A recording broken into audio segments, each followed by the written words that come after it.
पिछले वीडियो में हमने देखा वन ईयर स्केल क्या है, इसका यूज़ क्या है, इसका लीस्ट काउंट कितना है। तो वन ईयर स्केल किसी भी सिलेंड्रिकल बॉडी के डायमीटर, आउटर, इनर और उसकी डेप्थ को मेज़र करने के लिए यूज़ होता है। साथ ही साथ इसका लीस्ट काउंट 0.01 सेंटीमीटर होता है। हमने इसके लिए जो एक्सपेरिमेंट कर रहे थे उसकी थ्योरी भी देखी कि किसी भी सब्सटेंस की आउटर डायमीटर या इनर डायमीटर की रीडिंग वन ईयर कैलिपर्स की हेल्प से कैसे करते हैं। तो उसके लिए हमने देखा कि हमारे पास दो स्केल होते हैं, एक मेन स्केल, एक one year scale. Main scale की रीडिंग को हम बोलते हैं MSR, that is main scale reading. ये कैसे निकालते हैं? जब वन ईयर स्केल का जीरो जिस MSR की बीच की MSR की वैल्यू के आगे निकल आता है। फॉर एग्जाम्पल यहाँ हम बात करें तो ये किस लाइन को शो कर रहा है? इस लाइन और इस लाइन के बीच में है। अगर ये 1 सेंटीमीटर है तो ये 0.9 और ये 0.8, मतलब कि ये जो लाइन है ये वन ईयर स्केल का जीरो है, ये 0.8 और 0.9 सेंटीमीटर के बीच में है। तो ये वन ईयर स्केल का जीरो 0.8 के आगे है। तो ये जो वैल्यू हो जाती है इसे हम बोलते हैं कैपिटल N या मेन स्केल की रीडिंग। तो इसे हम बोलते हैं N। साथ ही साथ फिर हमें कैसे निकालना है? VSR में क्या देखना है? स्मॉल n, और उसमें हम मल्टीप्लाई कर देंगे वन ईयर कॉन्स्टेंट का या लीस्ट काउंट का, जो कि हमने ऑलरेडी निकाल चुके हैं। दैट इज कितना है? 0.01 सेंटीमीटर। अब ये कैसे निकालते हैं? इसके लिए हमने सीखा था कि वन ईयर स्केल की कोई भी लाइन मेन स्केल की किसी भी लाइन से जो एकदम कोइंसाइड करती है उस लाइन को हम यहाँ से काउंट करते हैं 0, 1, 2, 3, और जो भी वैल्यू होती है वो होती है स्मॉल n की वैल्यू। फॉर एग्जाम्पल इस केस में अगर हम देखें, मैग्नीफाइंग ग्लास लगाते हैं, इस केस में अगर हम बात करें तो हमारे पास कौन सी लाइन है जो इसको अच्छे से इंटरसेक्ट कर रही है? पहली, दूसरी, तीसरी, चौथी, पांचवी, छठवीं, सातवीं, आठवीं और नौवीं। अगेन हमें दिखाई दे रहा है जो वन ईयर स्केल की ये वाली लाइन है, ये इसको एकदम परपेंडिकुलरली कोइंसाइड कर रही है। अब ये लाइन है कौन सी? तो कहाँ से देखेंगे? 0, 1, 2, 3, 4, 5, 6, 7। तो स्मॉल n की वैल्यू कितनी आ गई है हमारे पास यहाँ? 7। और इस 7 में किसका मल्टीप्लाई कर देंगे? इसका। और जो टोटल रीडिंग है वो क्या है? MSR plus VSR। तो हम बात कर रहे थे एक आर्टिकल के डायमीटर की, तो हमने आर्टिकल को यहाँ जॉ में फंसाया और इसका हमें डायमीटर निकालना है। तो इसके लिए अगर हम पहली बार रीडिंग ले रहे हैं तो रीडिंग कितनी आई, हम इसको किस तरीके से लिखेंगे? हम सबसे पहले इसके सीरियल नंबर लिखेंगे। तो सीरियल नंबर 1, मेन स्केल की रीडिंग कितनी है? आपने देखा 0.8 सेंटीमीटर। फिर अगर हम बात करें number of division of one year scale कितना आया हमारे पास? 7। तो इसको हम किससे मल्टीप्लाई कर देंगे? 7 मल्टीप्लाई बाय 0.01 सेंटीमीटर। इसको सॉल्व करें तो कितना आ जाएगा? ये 0.07 सेंटीमीटर। अब हम 0.8 एंड 0.07 सेंटीमीटर को ऐड कर दें तो टोटल रीडिंग कितनी आएगी? 0.8 plus 0.07 is equal to 0.87 centimetre. ये हमने इसकी पहली रीडिंग ले ली। अब इसी तरीके से इसको बार बार थोड़ा सा घुमाएंगे और फिर से लगा देंगे और फिर से चेक करेंगे। ऐसे करके हम 5 रीडिंग इसकी लेंगे।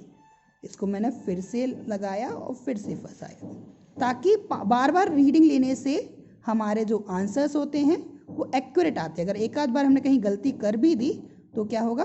उससे हमारे लिए उसका हम एवरेज ले लेंगे। अगेन देखते हैं, पहले क्या देखेंगे? मेन स्केल की रीडिंग। मेन स्केल की रीडिंग देखनी है तो अगेन हम देख सकते हैं ये जो हमारा वन ईयर स्केल का जीरो है वो 0.9 सेंटीमीटर के जस्ट थोड़े से पीछे है, मतलब किसके आगे है? 0.8 के आगे है। यहाँ हम देख सकते हैं हमारे पास ये जो रीडिंग है, आपको थोड़ा सा ध्यान रखना है, ये वाली जो लाइन है इससे पीछे है और इससे आगे है, मतलब कि मेन स्केल की रीडिंग कितनी हो गई, दिस वन, ये कितनी है, अगर ये 1 है तो ये 0.9 और ये 0.8, तो अगेन हमारे मेन स्केल की रीडिंग कितनी आ जाएगी, 0.8 सेंटीमीटर। अब हम नंबर ऑफ डिवीजन देखेंगे। नंबर ऑफ डिवीजन मतलब कि इनमें से कौन सी लाइन इस स्केल के किस लाइन के कोइंसाइड कर रही है। ने देखा, परपेंडिकुलर देखना है आपको, अदरवाइज अगर आजू बाजू से देखेंगे तो कोई और लाइन भी आपको कोइंसाइड करते हुए दिखाई देगी। यहाँ हम देखें तो हमारे पास कौन सी लाइन यहाँ एकदम इंटरसेक्ट कर रही है, और आप देख सकते हैं 9वीं लाइन, जो 9th लाइन है, मतलब लास्ट लाइन है 1 ईयर स्केल की, वो एकदम परपेंडिकुलरली आपकी ऊपर जा रही है। इट मीन्स आपकी ये वाली लाइन, ये जो आखिरी लाइन है, ये कौन सी भी लाइन, 9वीं लाइन है, ये आपको क्या कर रही है, देखिए 0 1 2 3 4 5 6 7 8 9, ये जो लाइन है ये आपकी पूरी कोइंसाइड कर रही है, मतलब कि यहाँ आपके पास वैल्यू कितनी आ गई, 9। तो अब आप कितनी VSR की वैल्यू कितनी आ जाएगी, 9 multiply by 0.01 is equal to 0.09 centimetre. Add कर दीजिए तो कितना आ जाएगा, 0.8 plus 0.09 is equal to 0.89 centimetre. देखिए थोड़ा बहुत डिफर कर ही जाता है। अब ऐसे ही करके हम यहाँ कम से कम 5 ऑब्जर्वेशन लेंगे। याद रखिएगा, मेन स्केल की रीडिंग बहुत कम चांसेस है कि चेंज हो, क्योंकि एरर थोड़ी बहुत होती है। जैसे हमारे में यहाँ एरर हो गई कितनी, यहाँ 7 आया, यहाँ 9 आया, हो सकता है अगली बार 8 आए, या फिर 7 या 6 9 कुछ भी रिपीट हो सकता है। सेम वैल्यू भी आ सकती है, हो सकता है वही वैल्यू सेम रहती है। अब जो भी ये वैल्यूज आ रही हैं 0.87, इसको मैंने डी नाम दिया, D1 D2 D3 D4 D5, last में आपको क्या करना है, इन सब का एवरेज निकालना है।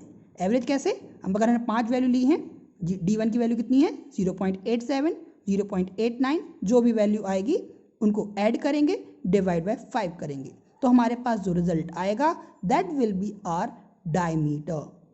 अब अगर क्वेश्चन में डायमीटर की जगह रेडियस पूछा होता, हम बहुत अच्छे से जानते हैं क्या करना है, डायमीटर को 2 से डिवाइड करना है। एक बार फिर से देखते हैं हमने क्या किया है, एक्सपेरिमेंट कैसे किया। सबसे पहले हमने एम देखा कि हमें डायमीटर निकालना था किसी बॉडी का। इसके बाद अपरेटस कौन से चाहिए थे, थ्योरी देखी कि कैसे रीडिंग लेते हैं।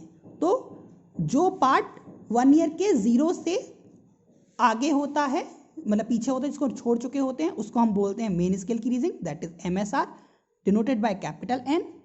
और 1 ईयर स्केल का जो भी डिवीजन मेन स्केल के किसी भी डिवीजन से कोइंसाइड करता है उसको हम बोलते हैं स्मॉल n, और इसको हमें किससे मल्टीप्लाई करना है, लीस्ट काउंट या 1 ईयर कांस्टेंट को, दैट इज टोटल रीडिंग होती है वो होती है MSR प्लस VSR, सो n plus n into VC हमारा आंसर आएगा। आप देख सकते हैं यहाँ हमारा आंसर 0.8 या 0.9 नहीं आ रहा है, कितना आ रहा है 0.87 0.89। अगर यही मेजरमेंट हम नॉर्मल स्केल से करते तो हम केवल कितना बोलते, या तो 0.8 सेंटीमीटर या 0.9 सेंटीमीटर। 1 ईयर कांस्टेंट या लीस्ट काउंट कैसे निकालते हैं, क्या हम इसको चेंज कर सकते हैं? बिल्कुल। अगर आप खुद का एक 1 ईयर स्केल बनाते हैं तो उसका लीस्ट काउंट निकालने के लिए आपको याद रखना है n division of 1 year scale equal to n-1 division of main scale. इससे हम अपनी डिजायर्ड लीस्ट काउंट का 1 ईयर स्केल भी बना सकते हैं, और लास्ट में हमें इसको कैलकुलेट करना है। कुछ प्रिकॉशंस क्या क्या रखनी है, सबसे पहले तो हमें याद रखना है कि जब हम 1 ईयर कैलिपर से किसी चीज का मेजरमेंट नहीं कर रहे हैं तो इसमें कोई एरर नहीं होनी चाहिए। और इसको कैसे देखेंगे, जब हम इन जॉस को कनेक्ट कर देते हैं, बिल्कुल कनेक्ट कर देते हैं, तो उसके बाद आपका मेन स्केल का 0 और 1 ईयर स्केल का 0 दोनों एक दूसरे को कोइंसाइड करने चाहिए। अगर ऐसा नहीं है तो इसका मतलब ये है कि इसमें कुछ एरर है, जिसे हम बोलेंगे जीरो एरर, इंस्ट्रूमेंट की जीरो एरर। दूसरी बात, कभी भी हम कोई रीडिंग लेंगे तो परपेंडिकुलर लेंगे। अगर हमने रीडिंग लेते समय थोड़ा सा इस साइड या थोड़ा सा इस साइड हो जाते हैं तो हमारे डिवीजन जो हैं वो हमें कोइंसाइड गलत दिखाई देते हैं, इसलिए हमेशा परपेंडिकुलरली हमें उसको लेना है। तीसरी बात, हमें रीडिंग लेते समय जो सब्सटेंस हम आर्टिकल लेते हैं उसको इस तरीके से फंसाना है कि वो केवल उसमें फंस जाए, फिट बैठ जाए। ऐसा नहीं करना है कि उसको एकदम से दबा दें। देखिए अगर हम इसको इस तरीके से रखेंगे तो क्या हो जाएगा, इसका एक्चुअल डायमीटर नहीं आएगा, या उसको लूज कनेक्ट नहीं करना है, इसलिए हमें इसको कनेक्ट अच्छे से करना है। इस तरीके से हम वर्नियर कैलिपर्स के कोई भी एक्सपेरिमेंट करेंगे। रीडिंग इसी तरीके से लेनी है, चाहे हम इसका आउटर डायमीटर या रेडियस निकालें, चाहे हम इसका इनर निकालें। अगर इनर भी निकालेंगे तो भी क्या करना है, सब्सटेंस को आपको यहाँ फंसाना है, रीडिंग आपकी वही चलेंगी, बिल्कुल वही तरीका, एक तरीका ही हमारा है। मतलब कि अब अगर हमारा एम चेंज हो जाता है बट वर्नियर कैलिपर्स हमारे लिए आता है प्रैक्टिकल एग्जाम में, तो हम इसको इसी तरीके से करेंगे।